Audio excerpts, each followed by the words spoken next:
সকলোকে মই মোৰ চেনেলৰ অন্য এটা নতুন ভিডিঅ'লৈ পুনৰ স্বাগতম জনাইছোঁ। আশা কৰোঁ সকলোৱে ভিডিঅ'টো শেষলৈকে চাব আৰু যিসকলে মোৰ চেনেলত নতুনকৈ আহিছে প্লিজ চেনেলটো ছাবস্ক্ৰাইব কৰি দিব আৰু যিসকলে মোৰ ভিডিঅ' সদায় চাই থাকে তেওঁলোকক বহুত বহুত ধন্যবাদ জনাইছোঁ। আজিৰ ভিডিঅ'টো শেষলৈকে চাব বুলি আশা ৰাখিছোঁ। গতিকে এই ভিডিঅ'টো এনেকৈ আৰম্ভ কৰি দিছোঁ আৰু ঠাণ্ডা বতৰ যিহেতু গতিকে মাংস ৰুটি খাবলৈ মন গ'ল। ঠাণ্ডা বতৰ গৰম গৰম ৰুটি মাংস আৰু বেছি দেৰি নকৰি তেতিয়া ৰুটি মাংস বনোৱাৰহে কথা হয়নে। গতিকে বলক তাতে কেনেকৈ কি বনাওঁ একেবাৰে চিম্পুলকৈ মাংস বনাম তাকে অকণমান আপোনালোকৰ লগত শ্বেয়াৰ কৰিম। গতিকে চাই থাকিব ভিডিঅ'টো শেষলৈকে দেই।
ধুনীয়াকৈ হ'ব আৰু অলপ পানী দিব লাগে আৰু এয়া পূৰা বাল্টিত ভৰাই থৈ দিছোঁ দেই। আটা মানে 5 কিলো আছিলে মানে টেমাটো নোজোৰে সেইকাৰণে বাল্টিত থৈ দিছোঁ, কিন্তু যে আটাৰ পেকেটৰ পৰা উলিওৱা নাই আৰু এনেকৈ আছে।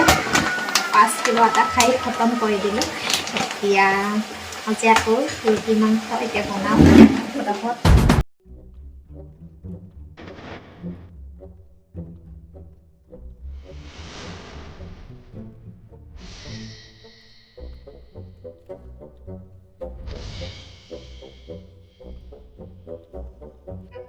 হৈ গ'ল ফাইনেলি আঞ্জা আৰু ধুনীয়াকৈ ঢাকনিখন লগাই থৈ দিছোঁ। তাৰপিছত এয়া উলিয়াই ৰাখিছিলোঁ, অকণমান ঠাণ্ডা হ'ব দিছোঁ।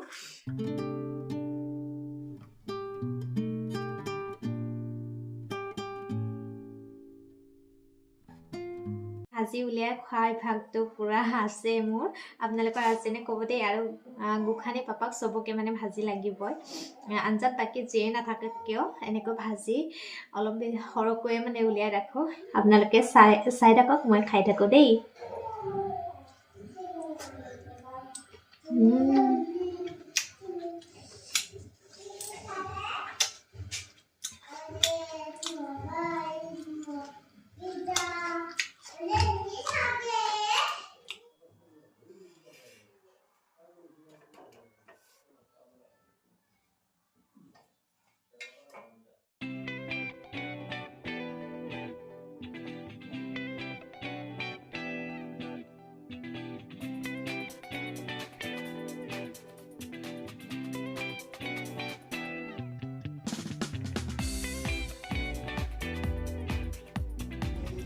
গৰম গৰম ৰুটি মাংস খাব লোৱাৰ লগে লগে আহি গ'লেই নহয় গাহৰি ধুনীয়াকৈ ফ্ৰী বনাই মেলি দি পঠাইছে আৰু ইমান ধুনীয়াকৈ মানে বনাইছে। খাই যে ইমান টেষ্টি লাগিলে, মোৰ মানে মাংস পাত্তাই নাপালে, তথাপিও মোৰ মাংসখনো বহুত বেছি টেষ্টি হৈছিলে দেই।